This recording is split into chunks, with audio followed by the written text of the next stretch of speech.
Today, I have been asked to speak on a review of the issues and challenges within the electric vehicle technology to facilitate an optimal power utilization of alternative energy sources. Well, it's quite a topic. Nevertheless, before starting further, I would like to start with this quick video. 10 years later, these futuristic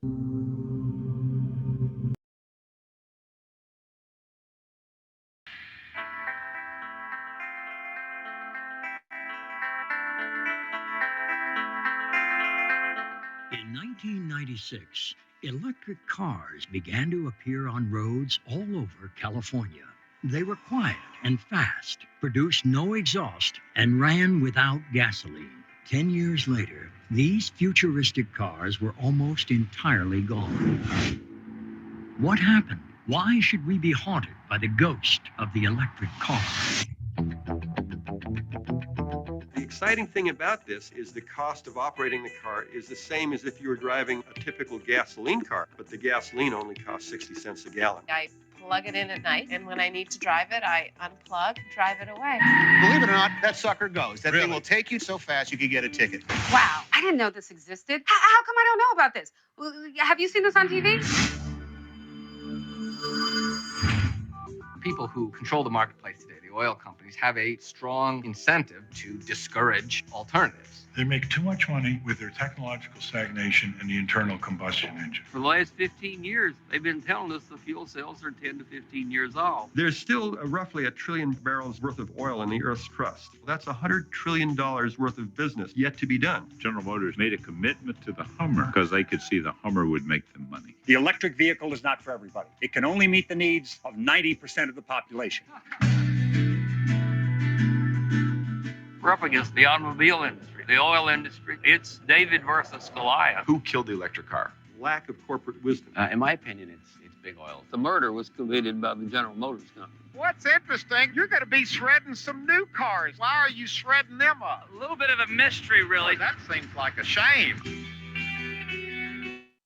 Well, I hope this may help you to understand that electric mobility is not a new concept. In fact, it is a foundation of the modern automotive revolution, sort of something which happened with the Kodak.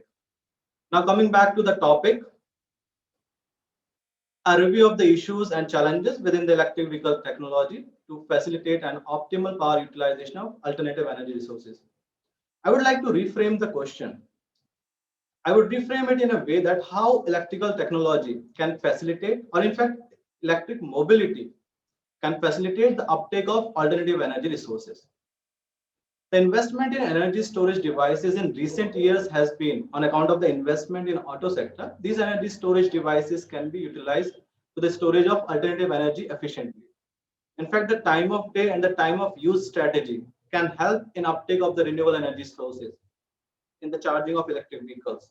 This has been effectively utilized in the countries like UK.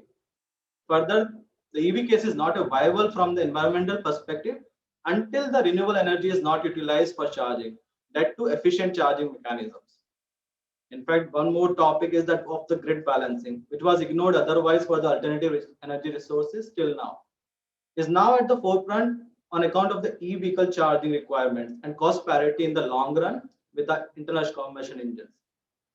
The government of India has set a target of installing 175 gigawatt of renewable energy capacity by 2022, which includes 100 gigawatt of solar, 60 from wind, 10 gigawatt from biopower, and around 5 gigawatt from the small hydropower. This is most probably going to be exceeded because already 130 gigawatt has been achieved. Hence, it would be a good case for the EV that the total cost of ownership, which will be in parity with the internal combustion engines in the long run. We need to see how this economic cycle works. The first part is the electric vehicles or the e-mobility. They push the demand for the efficient batteries, in fact, battery swapping included. This further leads to the establishment of the remote battery swapping and the charging station and the charging points. This will lead to the next step, which is due to the long-term business prospects and the unavailability of the quality power. The charging stations switch to the power generation by the alternative energy resources, that is solar and wind, which further triggers and it leads to two things. Number one is the reduction in the gasoline consumption. Number two is the reduction in the mixed power utilization. By mixed power, I mean renewable and the non-renewable part. This triggers a cycle which leads to the promotion of the alternative energy resources, storage, reduced dependence on fossil fuels. Now, coming to the high demand of the batteries and cells, the world has realized that there's not enough coal to fulfill the EV demand even by 2025. Hence, there's a big push for urban mining, and hence soon we will see the substantial work in this particular area. Having said that, the urban mining or the circular economy is most important, and on account of the unavailability of the critical minerals, the world and our country is paying, in fact, now so much attention is being paid towards this. In fact, around 4 companies in India are already doing this and fetching around 95% of the minerals from the batteries. These facilities are utilizing the water to the minimum. That's why I quoted around 4 only. Otherwise, there are 300 plus which are registered and have the licenses. And the recycling processes are very efficient and the patented ones. In addition to this, the battery waste management rules will be effective soon. Draft rules are already released in the February of this year, and soon it will be released also. The final notification will also come. And the alternative energy storage can be practiced without wastage and grid stability issues. At least if we achieve the 60 to 70% of the collection at the retail level, that would be a great achievement. Now, coming back to the several startups which are actually helping in this alternative energy storage space in India. But the issue remains that these technologies and the cell chemistries, these will take years in commercialization and scaling up. But in doing so, the biggest challenge is the capital required.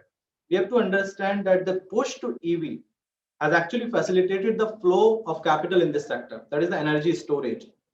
Hence, within 1 decade itself, we have seen the battery prices, that is the energy storage devices prices coming down for lithium-ion batteries from $1,000 per kilowatt hour to around $156 per kilowatt hour. This is a reduction of around 84%. This is largely attributed to the adoption of EV in countries like China and US. And it is further expected that this will further come down to $100 per kilowatt hour in next 3 to 5 years. In fact, some of the reports also say that it may come down to even $60 per kilowatt hour, depending upon the adoption of the electric vehicles. This will help in transforming the energy sector and security, and even making it more affordable. The very decentralized nature of the alternative energy or the off-grid electrification, it is very suitable for the EV adoption and the promulgation, hence the reduction of the fossil fuel usage in the transport sector. Now, electric mobility may be seen to shifting from one form of non-sustainable mode to another in short term, but in long terms, it is pertinent to find the alternative to the fossil fuels and push to the e-mobility, which will facilitate the adoption of the alternative energy at a faster pace now. The developments in the e-mobility is not only concentrated to the land, but has been explored and is in use some cases for water-based transport and is under trials for air-based transport also, both for the passenger as well as the freight movement. This would further mean that the technology has to be customized and one solution fits all is not applicable. This is the reason that the government approach is technology agnostic for sustainable mobility solutions. This would help in achieving the efficiencies and scale required to shift towards the sustainable energy sources too. Further, the government focus and push towards the shared mobility and the bus segment and convert this into the electric mobility. In fact, electric vehicles, I should say. The FAME 2, which is faster adoption of the manufacturing of electric vehicles, in bracket hybrid also. This is largely pushing with the maximum per unit subsidy, which is allocated to the bus segment, that is a shared mobility. Coming to the battery storage part, which is a big market in India, according to one review, almost 10 million households, they use battery backup during the load shedding. Currently, almost 100% of this is lead acid or lower efficiency batteries. Further, this number is bound to increase due to the demand supply gap during peak hours. But it would be interesting to see how the adoption of the newer battery storage solutions in EV directs this particular market. In fact, power storage market can help reuse of the end of life battery. End of life means the batteries which are used in the electric vehicles. So when it reaches to around 75 to 80% of the rated capacity, this is of no use for the running the vehicles, but it can be used in other applications such as households and the energy backups. This would be a big market before the storage batteries are recycled to recover lithium, cobalt, nickel, and others. So before it goes to the, so first the part is the EV, then it goes to the second use after the 80% of its capacity, before it goes finally to the recycling. So the three steps. In fact, it is estimated that by 2030, the annual recycling market in India would be around 22 to 23 gigawatt hour, which is around $100 million opportunity. So 22 to 23 gigawatt hour, I mean, this much recycling capacity we have to be ready with for the lithium ion batteries in particular, because although several chemistries are being explored for the energy storage devices, which can be used for the alternative energy storage also, but mostly, this is something which we have to be ready with in the future. And the future is very near. The announcements of Indian Railways, that is, they have announced around the 4 gigawatt capacity solar installation along its track. It's a welcome move. In fact, to avoid the in India, around the 16 to 17% those transmission losses, those type of transmission losses has to be avoided. And to avoid these losses for such facilities, the power can be utilized by the electric mobility segment, thus impacting the net fuel consumption in automotive segment.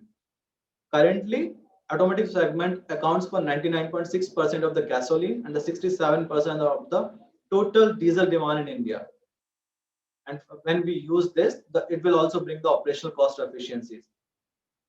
However, currently there are issues in the short term, which needs to be tackled before we go towards the uptake of the electric vehicles on a large scale. India is a peculiar market, in fact, and it has different needs. And these needs are not in sync with the West, where most of the EV transformation is taking place. If we just leave the China, from the Asian region, China, Taiwan are the countries which are almost at the front runners in the EV adoption. Indian market is basically dominated by the two-wheelers and the three-wheelers market. Around 84% of the total vehicles sold in India are the two-wheelers and three-wheelers. The breakup is around 81% and the 3%. 81% is two-wheeler, 3% is a three-wheeler.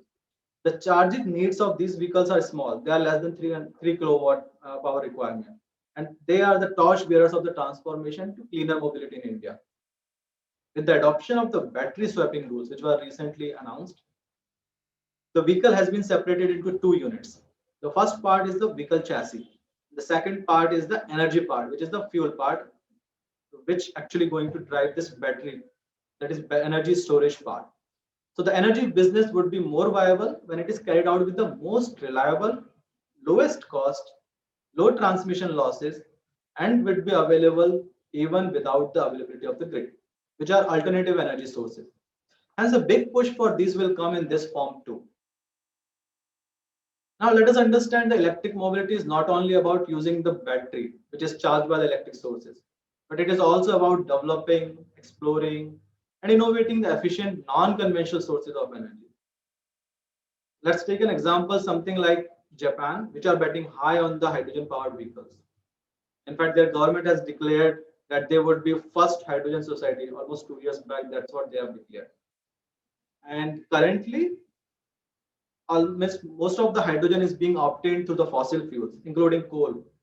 But the idea to utilize the sustainable sources, such as electrolysis of water, seawater, and use that for powering the vehicles. So, of course, currently the research is also going on, but some of the vehicles are already launched and which are not very successful because of this. An alliance of 11 Japanese firms, including the automakers and the energy firms, has pledged to build around 80 fueling stations of hydrogen fuel cells by 2022. This is to promulgate the fuel cell technology adoption. If we just talk about in terms of the specific energy side for the hydrogen and the lithium batteries, where they stand. So the hydrogen has around 40,000 watt hour per kg compared to around 278 watt hour per kg for the lithium batteries. However, current hydrogen cell technology is very expensive and it's around 12.4 rupees per kilometer in comparison to 1.6 to 1.7 rupees per kilometer for lithium ion batteries. Hence, a lot of work needs to be done in this space. Plus, safety aspect of hydrogen storage and transportation both. It also needs to be explored further. In fact, this is in addition to the source of supply, because the majority of hydrogen is being produced using the steam methane reforming. maybe little bit if I talk about the process, then wherein the natural gas is combined with the high temperature steam, and that's how the hydrogen is extracted, and carbon monoxide is sort of a side product. So this process itself needs heat and is quite inefficient. The another process of electrolysis, wherein the alternative energy sources can be used to carry out the electrolysis, the process is highly inefficient. Almost 30% of energy goes waste. So there is another method which is being developed that is called protein exchange membrane, which is around 80% efficient, but it's still not very efficient compared to the lithium-ion battery. Coming to the last part of my discussion, another aspect is the utilization of the resources. In terms of the, now I'm talking about in terms of the infrastructure for the charging, for the energy storage devices. How? Because finally you have to charge these, and that's where the role of the alternative energy sources come. So in terms of the real estate, charging places and all, I mean, if we talk about the Delhi or places wherein the real estate prices are very high, you cannot afford to have a just space fully dedicated, so that only these particular things, that means electric vehicles are coming, staying there for hours and just charging. It's a dead investment. This needs the rationalization and the standardization also of the charging infrastructure. Guidelines for the charging stations has already been released last year, and currently the BIS is in the process of standardizing the charging points also for the electric vehicle charging. This would ensure the efficient utilization of the limited resources available, and also the interoperability, which is very much required right now. And in the West, every manufacturer is coming out with their own charging standards, so that the interoperability, usability, as well as the most efficient or the optimum utilization of the assets is not happening. And for the country like India, it is very important that the concerted effort should be made, and also fragmented approach will lead to confusion. Hence the range anxiety among other possible adopters. Thank you very much.